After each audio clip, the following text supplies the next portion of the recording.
I don't ever slow up, no I don't take shit. I got no love for the fakeness. If you wanna play tough and wanna hate this, I'll always show up.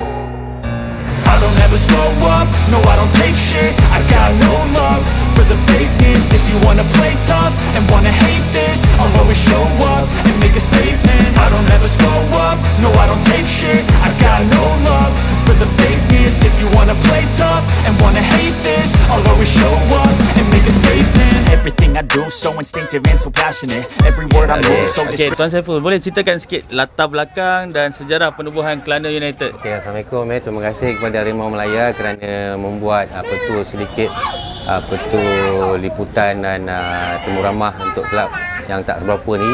Kami sebenarnya dah aktif sejak tahun 2014 sampai 2018 tu kami masih lagi menggunakan nama yang lama dalam Persatuan Bola Sepak Selangor juga. Tetapi kami fikir-fikir, kami buat nama baru dan tertubuhlah Kelana United FC. Start daripada tu, kita punya pemilik Tuan Presiden Datuk Rosal Azimin, dia panggil Coach Farul Mutanah, dan start pada tu kita orang slow-slow panggil SS player yang bukanlah ternama sangat pun. First season tu kita masuk Liga Joma. Lepas Liga Joma, kita layak kepada playoff Selangor Champions League, tapi kita gagal sikit lah masa tu. Sebab yelah, baru lagi kan pengalaman tu. Start pada tahun lepas pada ACL playoff tu, kami terus naik. Start panggil nama-nama yang besar. So antaranya Rudi Ramli, Asarudin, Azlan Zainal, Ashidi, Arman, ramai lah kan nak sebut. Sampai sekarang ni Asra masih lagi bermain sebagai senior, termasuk juga dengan Razman. Dan selepas ni ada kejutan lah, ada lagi 2-3 orang player yang kita orang dah dapat close lah untuk menyanyi saingan Liga Champions League dan Selangor Champions League. Boleh tak Tuan Saiful kongsikan sikit masa awal penubuhan tu, apa tujuan asal dia nak bertanding masa tu, bincang-bincang tu nak bertanding sampai tahap mana? Masa tu lah awal dia. Masa tu sebab kita orang punya matlamat je nak main bola, nak bagi budak-budak muda ni merasa pula main Liga. Okey, budak-budak kampung ni lah. Diorang dapat main macam mana, rasa pertukaran secara profesional dengan ada bot apa semua tu kan. Diorang tak pernah rasa. So Selangor masa tu agak bagus juga, dia dah kira canggih lah pakai pertukaran bot tu yang digital kan. So player budak-budak tu seronok, kita ambil player yang average, sampailah Coach Farul Mutanah ni masuk lagi proper. Tiba-tiba kami fikir why not kita ambil player ex player kan. Dan inilah sekarang yang you all nampak lah. Yang menariknya kita tengok Kelana United diuruskan secara sistematik dan nampak ada promosi dia, marketing dia. Adakah memang nak ambil ex player tu juga sebahagian daripada usaha untuk promotekan kelab? Betul. Memang kita punya matlamat tu kita ambil ex player. Lagipun Farul Mutanah ni satu nama yang tidak asing lah dalam bola sepak tempatan kan. So dia ramai kenal-kenal ex player yang bagus-bagus ni, yang ada nama ni. So dia ambil masuk. Bila dia ambil masuk tu, kami punya kelab lama-lama naik. Orang pun kenal kan. Marketing kami buat sendiri. Dengan kadang saya juga yang post poster, saya juga yang tolong assistant Coach Mon macam tu kan. So semua kita buat sendiri. Tak ada media, you buat media. Tak ada, semua sama je, semua buat kerja yang sama. So hopefully apa yang Farul Mutanah buat sekarang ni akan lebih naik lagi daripada sebelum ni lah. Kita boleh nampak kan. Tapi memang kita boleh fikir lah, sebab untuk ex player nama besar ni nak sertai kelab Liga Sosial, mungkin perlukan sesuatu untuk meyakinkan dia orang. Selain daripada coach yang memang kita tahu dihormati, apa lagi biasanya yang player yakin untuk sertai Kelana United? Terus terang cakap lah, kami ni bukanlah kaya pun, tapi kami punya Datuk Presiden ni dia mampu beri lebih sikit daripada apa yang kelab lain beri. Contoh allowance game, allowance training. So itu yang pengurusan kena uruskan dengan baik. Kewangan tu saya rasa banyak orang nak main DM, nak main Kelana United. Lepas tu dia orang dengar berapa you all bayar player apa semua. So benda tu memang kecoh lah. Tapi kami tak pernah lah nak berbangga ke apa. apa yang Datuk mampu buat, apa yang Datuk mampu berikan kepada player, dan player kena buat dia punya tanggungjawab pula kepada kelab lah. So alhamdulillah kita dah dapat 3 cup.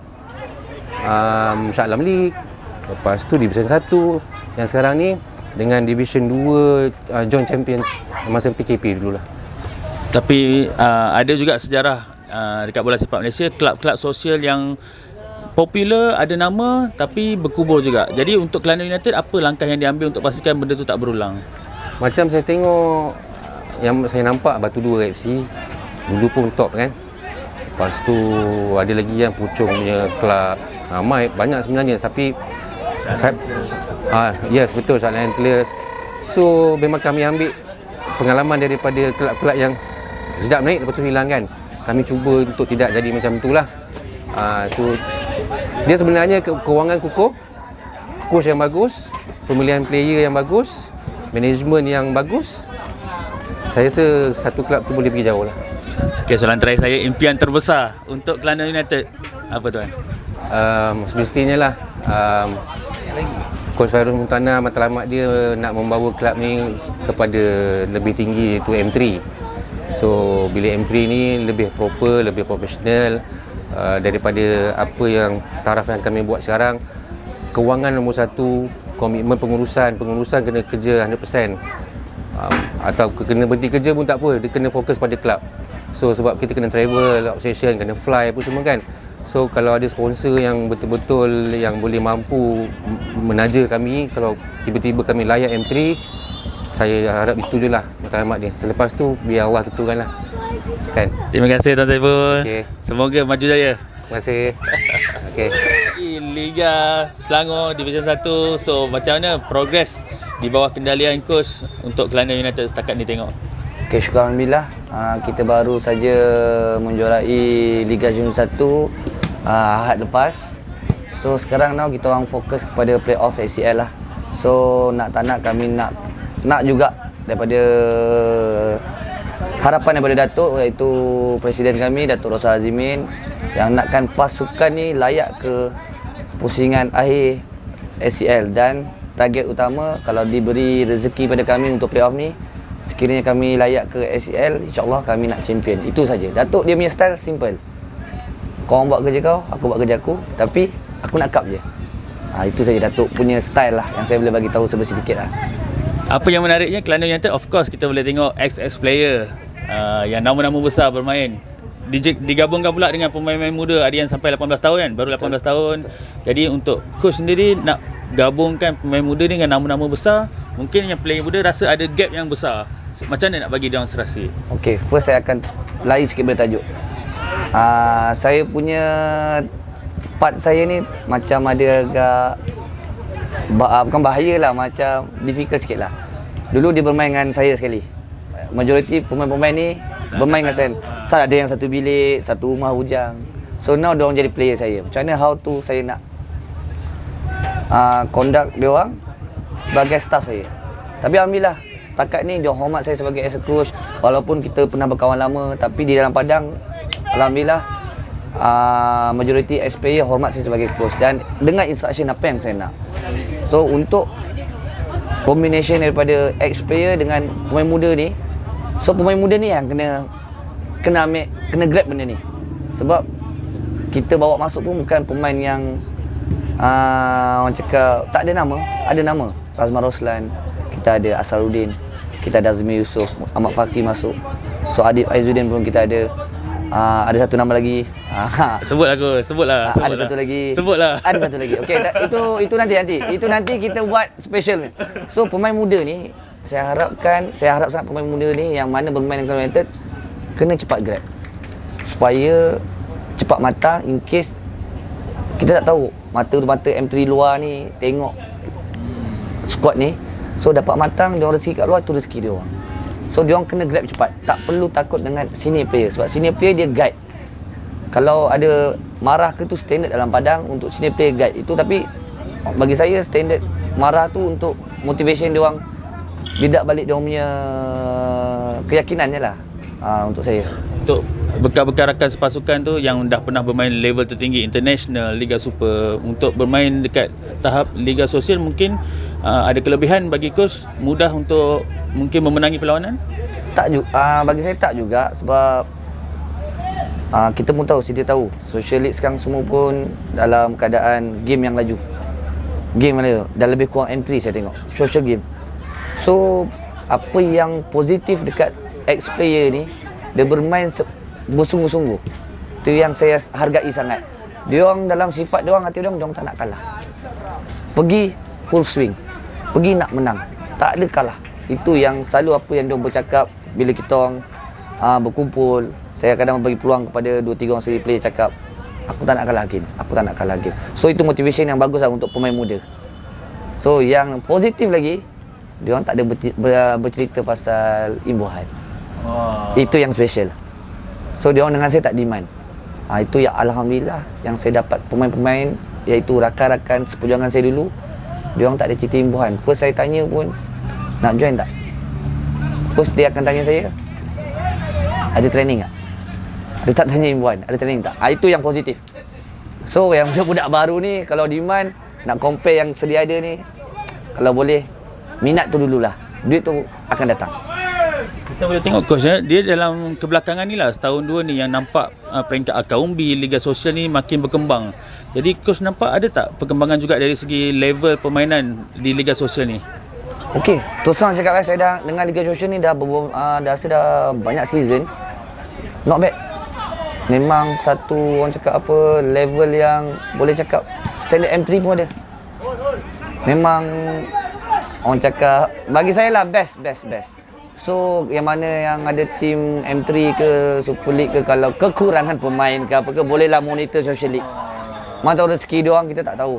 Mana tahu rezeki dia orang, alhamdulillah. Sebab sebelum ni budak Kelantan United pun 3, 4, 5 orang semua pergi pasukan M3. So tu satu benda yang positif yang kami bawa lah. So kami pun tak ada larang pun pemain kami yang daripada Kelantan United yang dapat offer M3. So tu bagus untuk dia orang, experience dia orang, untuk pengalaman dia orang. So kalau mana yang luar-luar ni, tolonglah tengok Liga Sosial ni. Tengok sendiri depan mata. Sebab budak-budak sekarang laju-laju. Senang. Selain daripada corak permainan, apa yang positif dekat Liga kita sekarang adalah kelahiran coach-coach muda yang macam coach juga. Nafuzi, Nizam Jamil, dan kalau ikut dekat AMD pun coach-coach muda. Macam coach sendiri, macam mana coach melihat perancangan untuk career coach sebagai jurulatih? Mungkin ada sasaran lebih tinggi? Okey, terus terang saya jujur, sasaran saya nak upgrade saya punya license. So buat masa sekarang ni bukan kata tak ready, tetapi kekangan pekerjaan. So kalau semua okey, lepas saya dah settle semua dengan Kelantan United, insya-Allah saya akan pergi upgrade lah untuk lagi menambah ilmu dalam kejurulataian. InsyaAllah doakannya lah. Semoga saya dapat upgrade lesen saya. Macam coach lihat, coach lebih kepada coach pembangunan ataupun skuad utama? Pembangunan macam mana tu? Maksudnya peringkat umum, akaumbi. Coach lebih prefer yang mana? So setiap coach dia ada kekuatan dengan kekurangan. So macam saya, kekurangan saya tak boleh nak conduct budak-budak. Okey, terus terang saya cakap. Macam saya suka conduct, saya suka cabar diri saya conduct senior. Macam awak pun saya nampak saya conduct siapa? Saya nak kena conduct Razman tau. Saya nak kena conduct Asarudin. Saya nak kena conduct Azmir. Semua yang cap Malaysia ni. So, tapi pembelajaran buat saya. Sebab saya nak belajar macam mana. Diorang ni boleh dengar cakap aku tak? Padahal diorang level lagi tinggi. Aku coach biasa je, aku orang biasa je. Tapi alhamdulillah buat setakat ni sampai sekarang, alhamdulillah kerjasama kami dengan S-Player terlalu bagus. Itu yang buatkan tim ni orang cakap best lah. Coach, last soalan saya nak minta coach kongsi sikit lah. Sebenarnya bila transisi seorang player jadi coach ni, dia dah plan sewaktu dia masih aktif bermain ataupun dah hujung karier baru plan, aku rasa aku nak jadi coach? Dia sebenarnya proses tu kat mana coach? Kalau untuk diri saya lah, untuk diri saya ada stop 1 year main bola. Saya tak ada buat apa. Saya nothing time tu. So ada satu hamba Allah, iaitu Datuk Miza tu, dia bawa tim kampung lah. Start situ je bermula saya minat dalam keadaan coaching. Saya boleh speech, pertubatkan saya confident lagi, saya boleh speech, saya confident untuk bercakap. Bila saya masuk kerja, saya diberi tugas sebagai pengacara. So tapi benda tu semua elemen-elemen yang buatkan saya confident lah untuk speech. Sebab kita nak speech ni pun, macam mana kita nak confident dengan player, macam mana kita nak naikkan semangat moral player bila down. bila kena orang cakap main jiwa player lah senang cerita. So kena ada skill masing-masing. So saya ada skill saya, so saya gunakan sehabis boleh. Tapi saya still belajar. Saya mesti belajar. Untuk tu itu permulaan dia lah. Saya cuma daripada Liga Kampung saja. Kalau untuk pengetahuan especially pada peminat yang tak tahu, Ahmad Fakri Sarani, Azmi Yusof, dua nama besar ni, walaupun dalam batch yang berbeza, diorang start aktif balik main bola M3 especially start daripada kami lah. Coach Mun panggil dia Ahmad Fakri dengan Azmi, dia main biasa-biasa je, social kan, kita ni kelab kecil je pun. Start pada tu yang tim M3 ni tengok diorang, select diorang main tim M3 sekarang. BRM dengan Ahmad Fakri Sarani, hari ni FC ambil Azmi Yusof. Betul Coach? Betul. Termasuk Coach Mon yang kembalikan confidence dia untuk pemain bola. Saya tak boleh nak claim saya. Saya cuma offer dia bermain dengan saya. Pembuka jalan lah. Bermain dengan saya dan diorang proof diorang boleh main. So alhamdulillah tim lain nampak, so kami banggalah kami dapat kembalikan diorang, confident diorang, fitness game diorang. Kat situ yang kami rasa dapat kembalikan orang yang dah tak ada team, kami dapat jadikan diorang ada team. So kalau dia tambah fakta tu, saya tambah fakta ni kan, bagi saya kalau kita tak ada Datuk Rosal, Datuk, saya berterima kasih banyak sangatlah kepada presiden kami tu Datuk Rosal Azimin yang banyak sangat bantu tim. Kalau dia tak ada, memang tim ni, bayangkan tim kita ni dah sustain nak dekat 5 tahun ada tak? Betul. 5 tahun sustain, tak ada problem masalah kewangan. Alhamdulillah, syukur Alhamdulillah. So saya mengucapkan banyak terima kasih lah, ambil kesempatan lah macam mengucapkan banyak terima kasih kepada Datuk Rosal Azimin yang banyak membantu kami daripada segi kebajikan pemain. Alhamdulillah. Saya tambah lagi Coach Boleh. Charity, Datuk punya matlamat sebenarnya charity. Menjaga kebajikan pemain, bekas pemain yang tak ada tim. Kita tak tahu pemain yang lepas main bola dia struggle. Betul. So itu matlamat utama dia. Sorry Coach, saya tambah sikit. Masa PKP tu banyak player-player ex ni diorang ada yang struggle lah nak survive kan. So Datuk Presiden dia ambil inisiatif, bantu lah mana yang kita boleh. Kau main kita bayar. Macam tu je lah. Tak banyak pun sebenarnya buat kelab bola ni, mana ada untung kan. Tapi kat situ lah dia booking kumpul pahala, kita mana tahu kan. Kami dah ada platform kami daripada Padang Batu, Padang Sawah. Kami ambil Padang Taman, Padang Becak semua. Alhamdulillah sekarang pun dah ada base kat Subang Jaya, Arena Subang Jaya tu. So adalah peningkatan daripada segi manage team tu, pasukan. So alhamdulillah lah. So salute kat Datuk Rosal lah yang banyak membantu kami daripada segi apa yang kami minta, semua diluluskan. Senang cerita.